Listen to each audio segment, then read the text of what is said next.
Hey, hi, hello, and welcome back to my channel. It has been a long time since I have done something for YouTube, at least posted something for YouTube. I have been working on a video since like the end of August of last year, 2025. It is now February 1st of 2026. So I'm going to talk about that video more at the end of this video, but today I am going to be doing a January wrap up and a what I'm currently reading, but that's because I only read 3 books in January, so I need something to talk about. I have to pad this video somehow. I will add timestamps in the description, in the comments, and there's going to be chapters in the video, so you can absolutely skip around to whatever you want to see. Let's just dive into the books that I read for January. I'm already 5 books behind my reading goal for the year, which is just an awesome feeling, I tell you what. Starting out with just an absolute bang for the beginning of the year, I DNF'd The Second Death of Locke by V.L. Bovalino, I think is hopefully how you say that. Bovalino. I got about 70% of the way through this book, and I was reading it kind of very slowly throughout the end of 2025. And so that first week of January where I was super fucking sick, I was planning to finish this book. I was like, I have 30% left, I can push through. But every time I saw how many pages I had left, it was something around 150-ish pages. I couldn't do it. I could not push myself through that final 30%. And it sucks because I hate to start the year off on a DNF. That never feels really good, but I really could not. I did not have the desire to push through this book, to read any more of it than I had already read.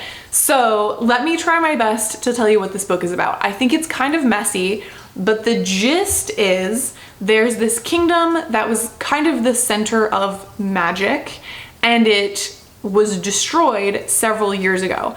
People in this world believe that the heir is still alive, and so various kingdoms are trying to get this heir because if they get them, then they can control magic. I think if I remember right, also nobody has been born with the ability to use magic since the fall of this kingdom. So it is a pretty big deal if the heir is never found and Locke is never restored, which is the kingdom that fell, then magic is just gone forever.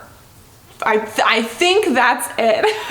So our main character is that lost heir, and she's been in hiding, and only she obviously knows that she's the lost heir, but also her bestie, who she has a crush on. They enrolled in the army, and so they've been working together in this world. There are mages, who are people who can wield magic, and then there are wells, who are people who mages pull from to use that magic. So out in the field, every mage is paired with a well. Our main character is a well, and she's like the most powerful, deepest well to exist because she's the heir of Locke. So the premise is that these two are sent out on a super secret mission to capture this girl who is claiming to be the heir of Locke, and they're supposed to deliver her somewhere. And of course, they both know that she is not the heir of Locke. So the big question is like, well, who the fuck is this girl and why is she claiming to be the heir of Locke? And it's like a whole thing, right? That's kind of the premise, kind of the gist of this book. One thing that it has been really praised for, because it got really popular on TikTok, one of the things that it has been really praised for is the romance and how there's like a lot of yearning. So if that's something that you are interested in with this book, I'm going to warn you right now, in my humblest of opinions, terrible, terrible, terrible, terrible, done really poorly. I would sum it up by saying it's basically like the yearning is just not, it's not really giving. The yearning isn't really that great. That's not to say that there is no yearning, like there definitely is. It's just not quite what I was hoping for. It is entirely just 2 characters who have never verbatim said the words, "I like you," and that is the only reason that these 2 are not together. But our main character, like the second character, the guy she likes, I don't remember their names and I'm really, really sorry about that. He's very affectionate with her. Like he'll kiss her on the cheek and the forehead, and he's always finding ways to touch her. Like he's very lovey-dovey, and she's just like That doesn't mean that he likes me though. I mean, he's never said that he likes me like that. He just gives me little forehead kisses and we like snuggle and sleep together every single night, but that doesn't mean he likes me. It drives me crazy. It was really so obnoxious to read. Like, it wasn't yearning. It was just so obvious. Like, I did not like it. Romance aside, the world also felt really messy. The first 50 pages of this book are heavy, heavy, heavy exposition. You have no context to the world, so everything you learn means absolutely nothing to you. And then as soon as you start really getting into the book and you finally have that context, it also still doesn't matter to you because you don't remember any of the exposition that you read. I remember at one point even having the thought, maybe I should go back and reread those first 50 pages now that I might understand what they're talking about. But even at that point, I was like, I have no desire to read more of this book than I need to read. So that was kind of rough. And then pacing wise as well, I just feel like the book is very all over the place. I was never really invested in it. I never felt like I grasped the world or the gravity of any situation. Overall, this book just was not for me, and I'm honestly very glad that I DNF'd it. I don't think that I would have had, I don't think it would have been worth pushing through for me anyway. With that said, I do feel like, because this book is really popular, obviously people do really like it, this book might be more your speed if you're someone who, within the fantasy genre, you started with romantasy, and you've read and really loved a lot of romantasies, but you're starting to feel like you want a book that's a bit heavier on the fantasy side. This would be, I think, a great stepping block for like a good next step, because it is heavier on the politics for sure.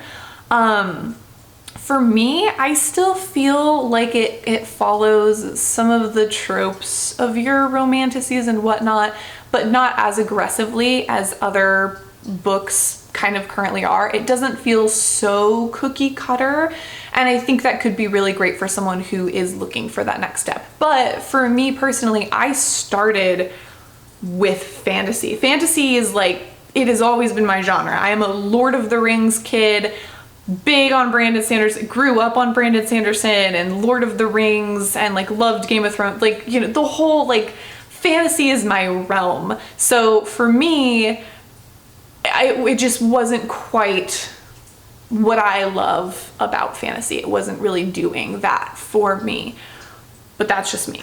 Okay, the next book that I read is When Among Crows by Veronica Roth. This one I listened to as an audiobook, and I will say I think I probably would have gotten more from it reading it physically. But with that said, there's a Goodreads review of this that I think absolutely nails exactly how I felt. They say, I read it, didn't really understand it, but I think I liked it. And that is legitimately how I feel about this book. This is a really, really short book, so I won't say too much about it, but essentially we follow this character in this world where it's very magical realism. I believe it's based on Polish fairy tales and legends and things like that, so a lot of those exist in the world, and we follow a character whose goal is to kill the Baba Yaga, and he goes on this kind of journey. I think over the course of like a night, or it's some short amount of time. It's not very hand-holdy. Respect to Veronica Roth for writing a book in this day and age that it does not hold your hand very much, so you do feel a little bit like you just kind of, you have to figure out what's going on kind of on your own.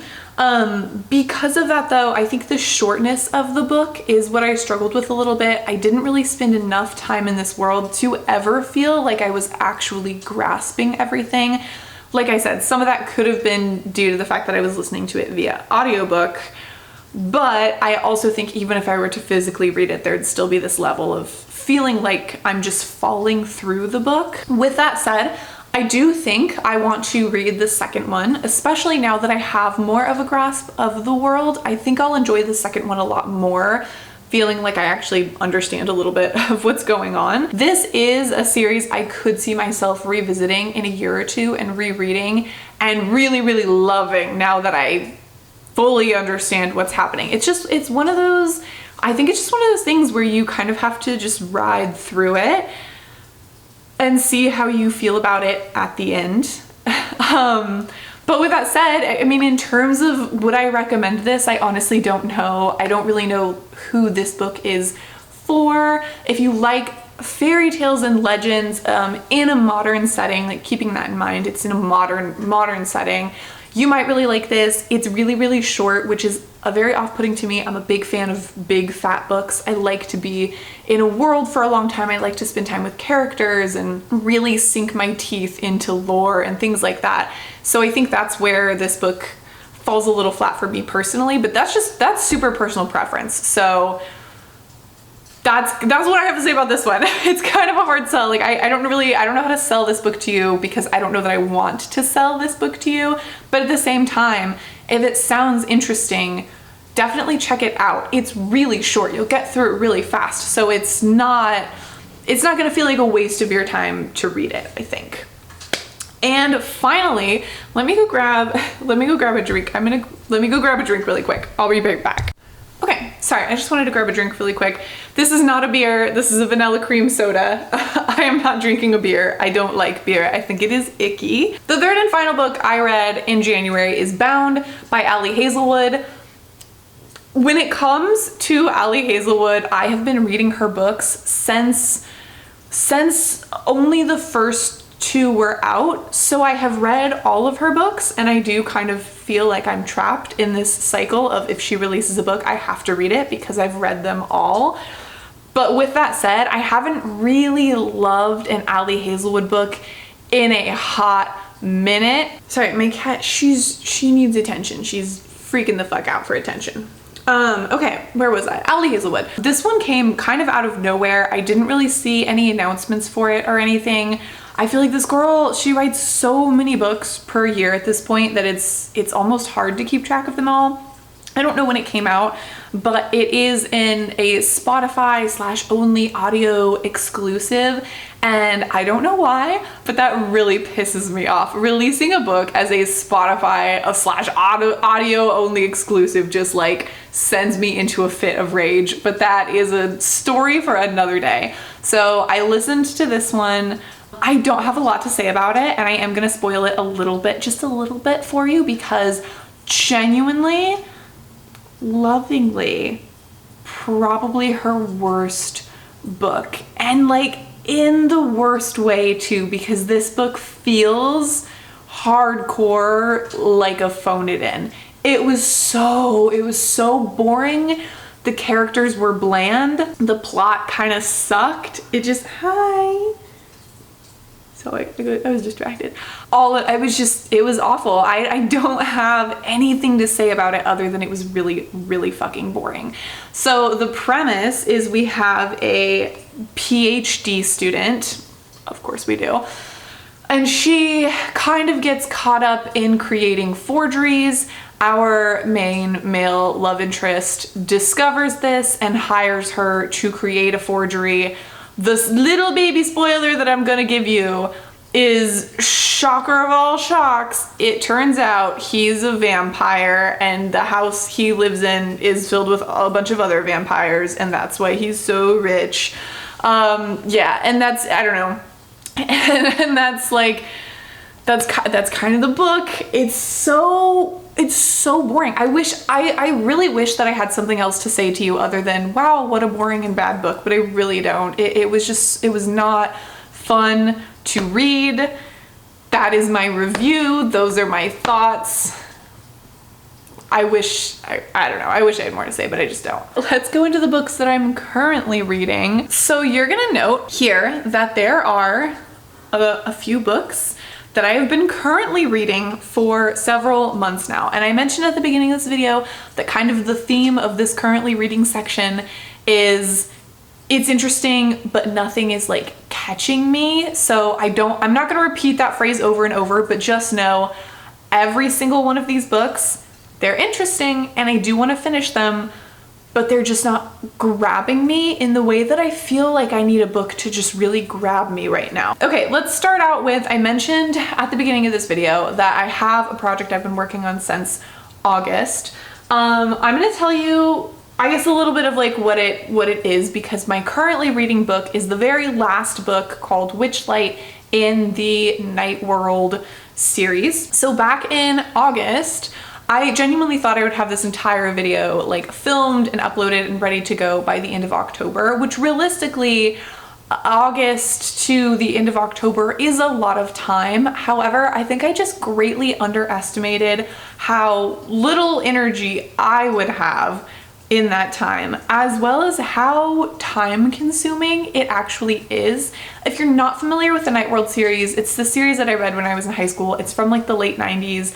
It's a vampire supernatural-esque series. I talk about it more in that video, so I'm not gonna go like too into depth, but it's 9 books and they're all around 250 pages. So they're not terribly big, but it's still 9 books. I really thought that I was gonna be able to hunker down and get through them, but I think I just didn't realize, I guess, you know, how taxing and how just time consuming in general this project was going to be. I really am almost done with it. I'm on the last book, which is it's rough because, you know, like I said, these books are really short. I think I'm halfway through it, so I have what, 100-ish pages left.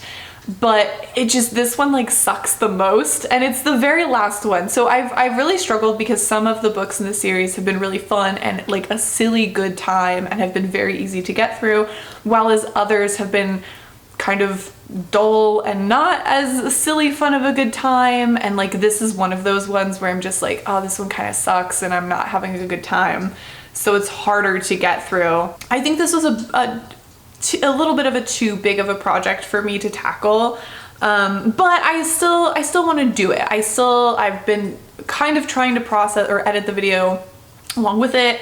Yeah, I think this was a really, really big project for me, considering that I'm so new to all of this YouTube stuff. I think it was a bit too big, and I think in the future, if I ever want to tackle a really big project like this again, I want to really strictly schedule it out, because I think this was just a little bit too much, and I think in the future I need to plan out something like this a little bit better, especially because I'm working around a full-time work schedule and friends and a life and stuff like that. So, you know, if YouTube was the only thing I was doing, different story, but I think that's how I feel about that whole situation in general.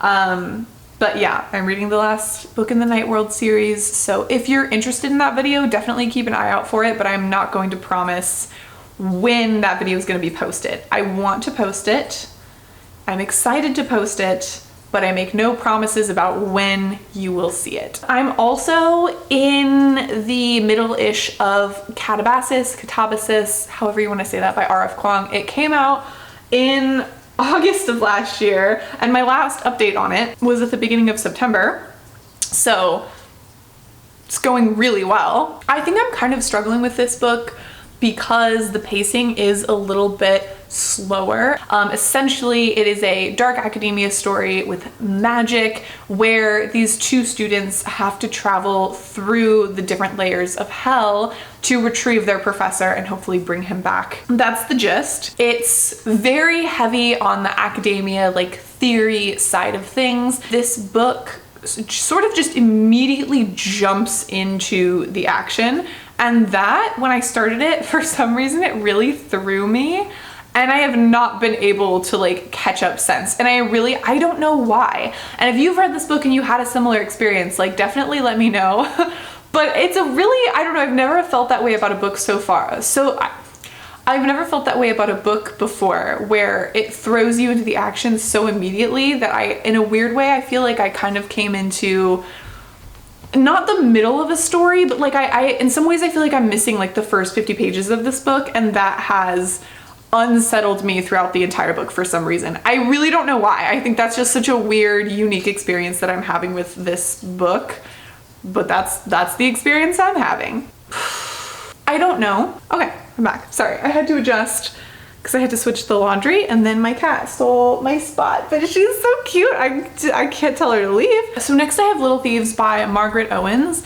I believe I got this recommendation off of a Carrie Can Read video. Love her videos, love her channel. I did not know before going into this that this is a Goose Girl retelling, but I also have never read and know literally nothing about Goose Girl, so even though I know that now, it still means absolutely nothing to me. I also did not know going into this that it was YA, which after I kind of figured that out, I'm not gonna lie, it was like a little bit of a deterrent for me because I'm not a very big fan of YA, but I already got probably like 100-ish pages into it, and I'm kind of invested in the story, and despite myself, I actually do find the main character to be really charming so far.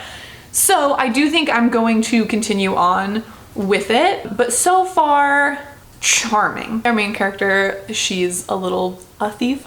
She's a little thief, if you will, and she gets cursed because of her greed, and she has gems start to grow on her skin, and her immediate reaction to this big ruby like appearing on her face is she pulls out her knife and tries to pop it out. She's like, oh my god, is this real? Like, this is crazy, and she's trying to get it off so she can sell it, which I think is hilarious. That scene really endeared me to her because I just thought that was such a funny reaction to a gem growing on your face. Finally, the last book that I'm currently reading is All Her Fault by Andrea Mara. This one also a Carrie Can Read recommendation.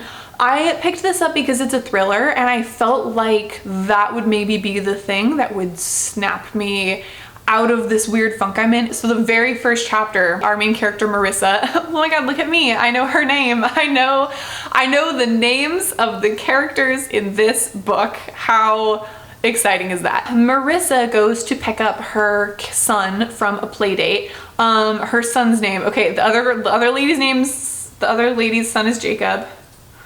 Milo. Her son Milo, I hope. She goes to pick up her son Milo from a play date that she had scheduled with another mom named Jenny. And Jenny had she'd met this mom in person, and then Jenny reached out to her, texted her, gave her the address and everything. She's like, I'll pick him up after school, the whole shebang. So Marissa goes to this address and she's like, hey, I'm here to pick up Milo from the play date. And this lady opens the door and she's not Jenny. And she's like, I don't know what you're talking about. This is the wrong address. And Marissa starts to get a little panicky, but she's like, oh, she just gave me the wrong address. Like that happens, it's fine. She tries to call the number back and it's dead. No line, cannot get connected to it whatsoever. So she starts calling other moms and they get her in contact with the real Jenny, who's like, I'm so sorry, my son Jacob is at a play date with another kid. I wouldn't have scheduled a play date with your kid today. That's not my address. That's not my phone number. I don't know what's going on. And we don't know where Milo is. So huge bit, like out of the gate, we're like, what the fuck? Who is the number from? Why would they give her this address? Like the whole thing is just kind of crazy. I'm about 150 pages into this, and I will say, I feel like the first 100 pages were great. Like banger, I was so invested. But now in a weird way, it's kind of slowing down. Like I feel like we're just kind of cycling through some of the same things and the same anxieties, and there's still a lot of questions I have, and there are some questions that have kind of been answered, but I don't know. I don't really know how I feel about this one at this current state. I just feel like in a weird way, it's kind of like,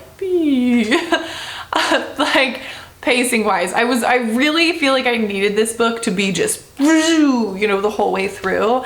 And it's kind of, I don't know, it's kind of slowed down and is getting a little circly, in my opinion. There's still a lot of book left though. And I could be saying this now and then pick this book up again, and in like 10 pages, I could feel totally differently. So with all of the books that I'm currently reading, obviously this is just how I'm feeling about them right now, but all of my opinions could change when I finish them. So everything with a grain of salt, but that's kind of where I'm at with All Her Fault and how I'm feeling. With all of the books that I'm currently reading, I hope that when I do my January wrap up, I will get to talk to you about these books. I hope that some of them aren't still sitting on my currently reading shelf, but I make no promises. Thank you so much for watching this video. I hope you enjoyed it. Definitely let me know how your January went, books and all things. And then let me know what you're currently reading. Let me know what you're excited for or not excited for 2026. I hope that you are doing